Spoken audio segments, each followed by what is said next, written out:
السلام علیکم ورحمۃ اللہ وبرکاتہ۔ آج میرا موضوع ہے زکوٰۃ۔ زکوٰۃ دینے سے کیا فائدہ ہے اور نہ دینے سے کیا نقصان ہے، اس کے کچھ مسائل آپ کے سامنے پیش کرنے کی کوشش کروں گا۔ مجھے امید ہے کہ آپ آخر تک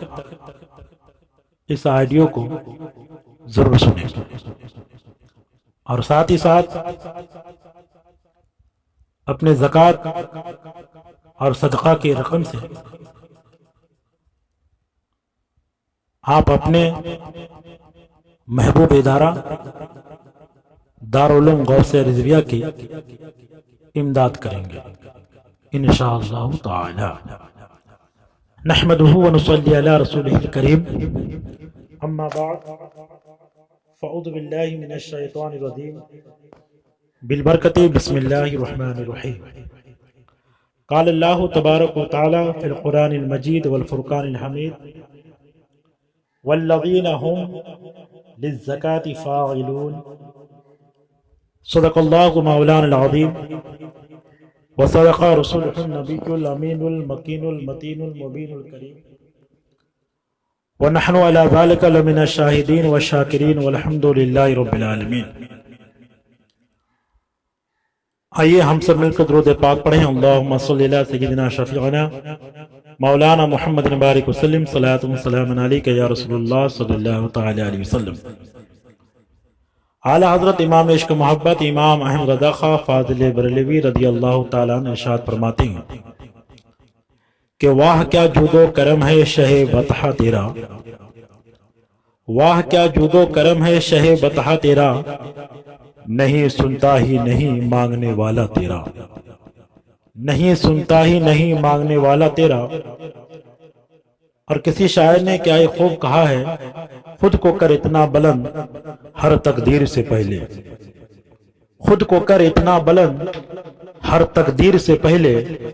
خدا بندے سے خود پوچھے بتا تیری رضا کیا ہے، خدا بندے سے خود پوچھے بتا تیری رضا کیا ہے۔ عزیزان ملت اسلامیہ، اللہ رب العزت نے کلام پاک میں ارشاد فرمایا والذین هم للزکاة فاعلون، اور فلاح پاتے ہیں وہ جو زکوٰۃ ادا کرتے ہیں۔ اور دوسری مقام پہ رب کریم فرماتا ہے وما انفقتم من شیء فہو یخلفہ وہو خیر الرازقین، اور جو کچھ تم خرچ کرو گے اللہ تعالیٰ اس کی جگہ اور دے گا، اور وہ بہتر روزی دینے والا ہے۔ عزیزان ملت اسلامیہ، قرآن کریم کی اس آیت کریمہ سے یہ بات ہمیں اور آپ کو معلوم ہوئی کہ جو انسان زکوٰۃ دیتا ہے وہ فلاح پاتے ہیں، وہ کامیابی کو حاصل کرتا ہے۔ حضرات، زکوٰۃ ایک عبادت ہے، جیسے نماز ایک عبادت ہے، روزہ ایک عبادت ہے، حج ایک عبادت ہے۔ تو اسی طرح زکوٰۃ بھی ایک عبادت ہے۔ لیکن پیارے،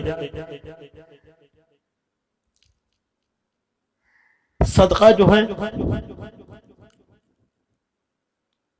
جو نکالا جاتا ہے وہ جان کا، اور زکوٰۃ مال کی، اور عشر جو ہے جو زمین سے جو چیز پیدا ہوتی ہے اس کا عشر نکالا جاتا ہے۔ مطلب یعنی اگر ہم نے اس زمین کو اگر نہر کے پانی سے یا بارش کے پانی سے اگر سیراب کیا اور اس سے اناج پیدا ہوئے، تو ہمارے لیے ضروری ہے کہ ہم 10 کلو میں 1 کلو عشر نکالیں. لیکن وہی اگر بور کے پانی سے ہم نے زمین کو سینچا اور اس سے جو اناج پیدا ہوا اس میں 10 کلو میں نہیں بلکہ 20 کلو میں 1 کلو ہم نکالیں گے اس رکعت. لیکن پیارے زکوٰۃ واجب ہونے کے لیے چند شرط. پہلا یہ تو کہ مسلمان ہونا، دوسرا یہ ہے کہ بالغ ہونا، تیسرا یہ ہے کہ عاقل ہونا، چوتھا یہ ہے کہ آزاد ہونا، پانچواں یہ ہے کہ مالک نصاب ہونا، چھٹا یہ ہے کہ پورے طور پر مالک ہونا، ساتواں یہ ہے کہ نصاب کا دین سے فارغ ہونا، آٹھواں یہ ہے کہ نصاب کا حاجت اصلیہ سے فارغ ہونا، نواں یہ ہے کہ مال کا نامی ہونا، دسواں یہ ہے کہ سال کا گزر جانا. یہ چند شرط ہیں. جب یہ شرط پائی جائے گی تب اس انسان پر زکوٰۃ کا ادا کرنا واجب ہو جائے گا. مگر اگر ان شرطوں میں سے کوئی ایک بھی شرط اگر نہ پایا جائے تو اس پر زکوٰۃ واجب نہیں. عزیزان ملت اسلامیہ، اس میں سے مسلمان ہونا تو آپ جانتے ہی ہیں، بالغ ہونا بھی آپ جانتے ہی ہیں، عاقل ہونا بھی آپ جانتے ہیں، آزاد ہونا بھی آپ جانتے ہیں. مگر پانچواں جو ہے یہ ہے مالک نصاب. کہ مالک نصاب جب وہ انسان مسلمان بھی ہو گیا، بالغ بھی ہو گیا، عاقل بھی ہو گیا، آزاد بھی ہو گیا، اب پانچویں شرط جو پائی جاتی ہے وہ ہے مالک نصاب. اگر وہ مالک نصاب ہے اب ہمیں اور آپ کو یہ سمجھنا ہے کہ مالک نصاب کہتے کسے؟ تو مالک نصاب کہتے ہیں کہ جو شخص 7.5 تولہ سونا یا 52 تولہ چاندی کا جو مالک ہو اس کو صاحب نصاب کہتے ہیں. مگر ہاں یاد رکھیں، اگر کسی شخص کے پاس 7.5 تولہ سونا نہیں ہے یا 52 تولہ چاندی نہیں ہے مگر ہاں 7.5 تولہ سونے کے برابر اس کے پاس پیسہ ہے تو کیا اس پر زکوٰۃ واجب ہو جائے گی؟ تو یقیناً اس کے اوپر زکوٰۃ واجب ہے. اگر اس کے پاس 52 تولہ چاندی تو نہیں ہے مگر اتنی رقم ہے، پیسے ہیں ان کے پاس، روپے ہیں، تو اس پر بھی کیا زکوٰۃ واجب ہے؟ تو اس پر بھی زکوٰۃ واجب ہے. اور دوسری بات، اگر کسی کے پاس 7.5 تولہ سونا بھی نہیں ہے، پیسے بھی نہیں ہے اس کے برابر، 52 تولہ چاندی بھی نہیں ہے اس کے برابر، پیسے بھی نہیں ہے، مگر ہاں اس کے پاس 1 تولہ سونا ہے اور 1 تولہ چاندی ہے، تو کیا اب اس کے اوپر زکوٰۃ واجب ہوگی یا نہیں؟ تو آپ اس کو سمجھنے کی کوشش کیجیے. دیکھیے مسئلہ یہ ہے، اگر 1 تولہ سونا کی قیمت کے پیسے سے، روپے سے، اگر ہم 52 تولہ چاندی اگر ہم خرید سکتے ہیں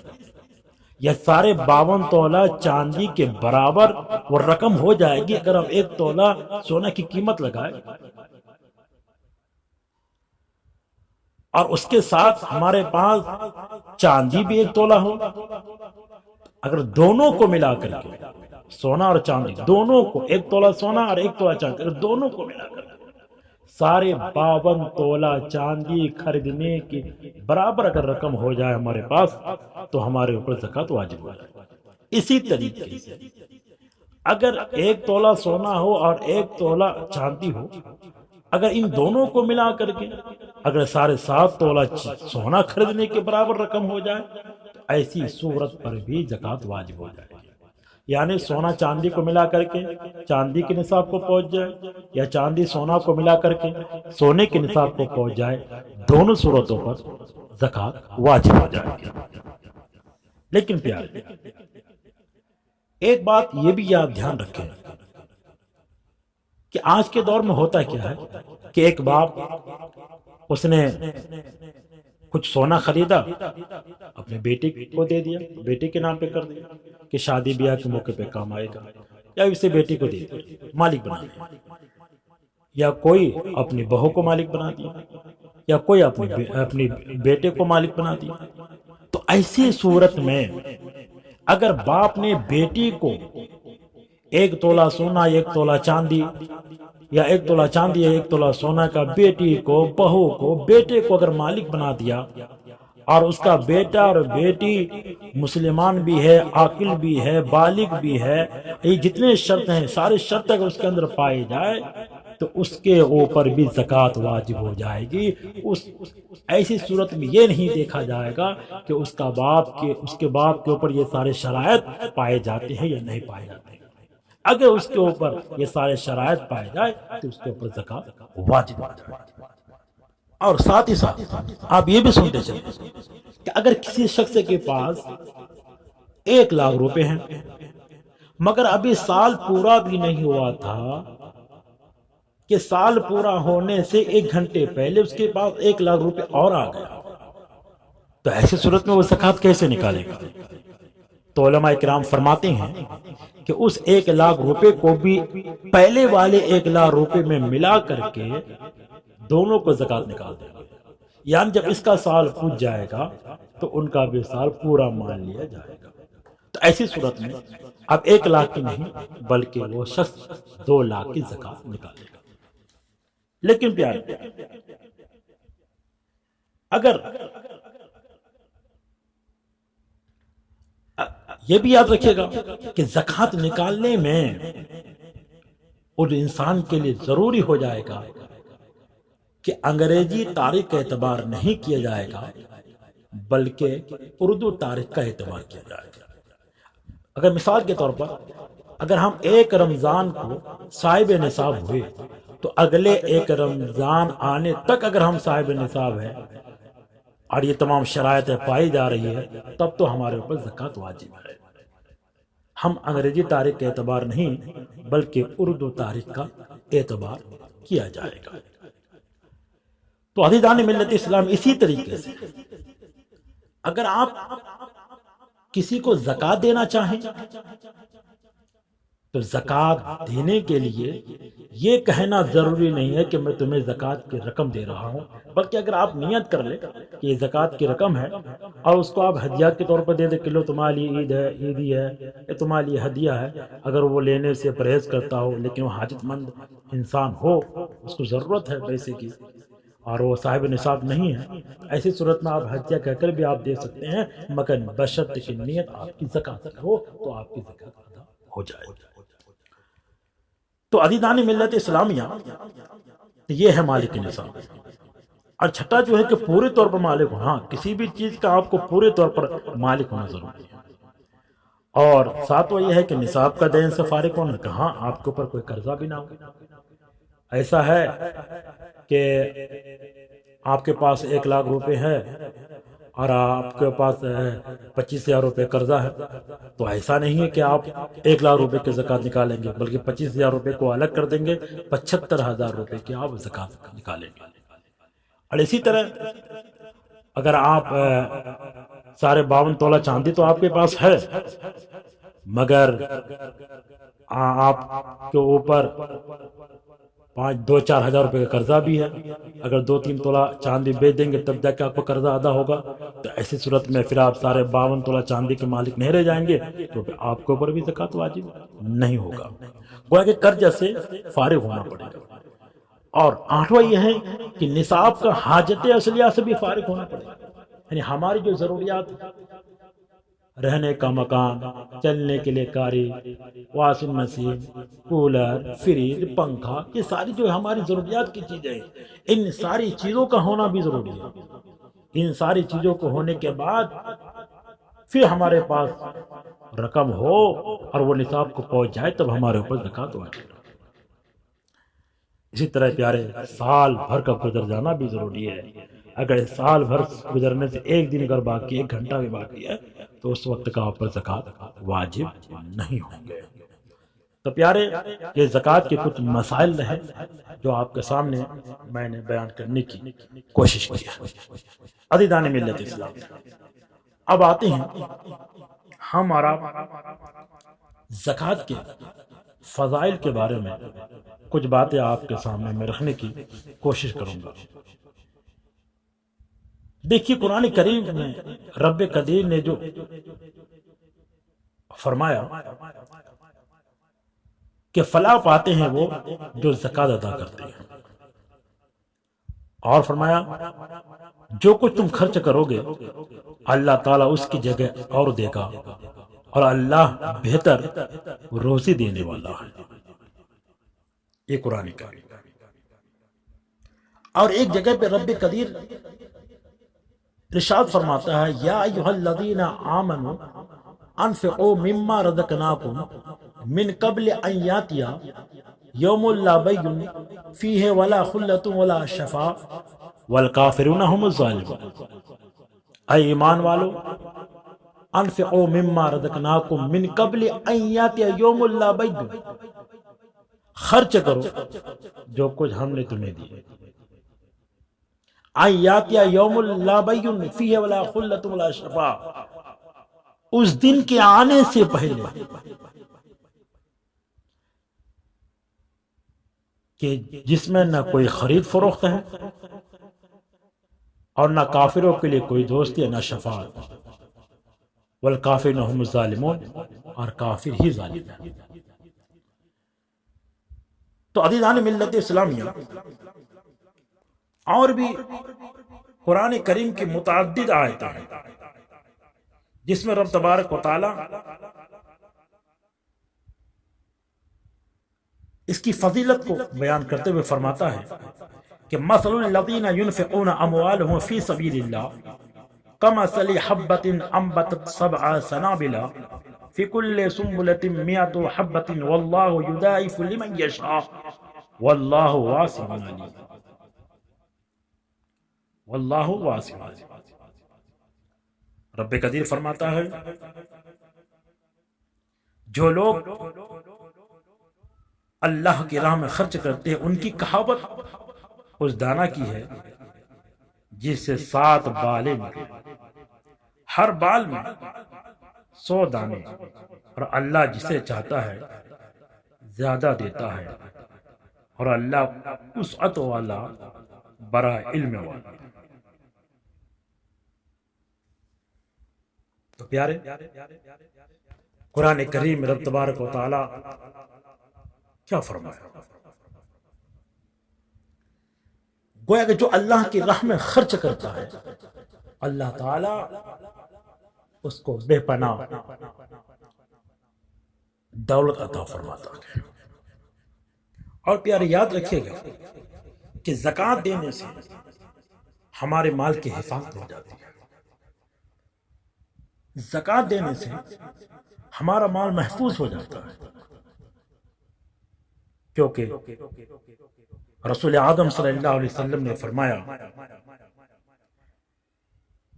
جو مال برباد ہوتا ہے وہ زکوٰۃ نہ دینے سے برباد ہوتا ہے، اور فرمایا زکوٰۃ دے کر اپنے مالوں کو مضبوط کیلوں میں کرو، زکوٰۃ دے کر اپنے مالوں کو مضبوط کیلوں میں کرو۔ کیا مطلب؟ مطلب یہ ہے کہ جس مال کے زکوٰۃ نکالا جائے اللہ تعالی اس مال کو محفوظ رکھتا ہے، وہ مال محفوظ ہو جاتا ہے۔ یہی وجہ ہے پیارے، مثال کے طور پر 1,00,000 روپے ہیں، 1,00,000 روپے سے آپ نے 2.5% یعنی 2,500 روپے آپ نے زکوٰۃ نکالا، تو یاد رکھیے گا یہ 2,500 روپے میں اتنی طاقت ہے، اتنی طاقت ہے، ایک حدیث پاک میں آیا ہے کہ اتنی طاقت ہے اس میں جو پہاڑ، سمندر، آگ، ہوا، اس سب سے بڑھ کر طاقت ہے،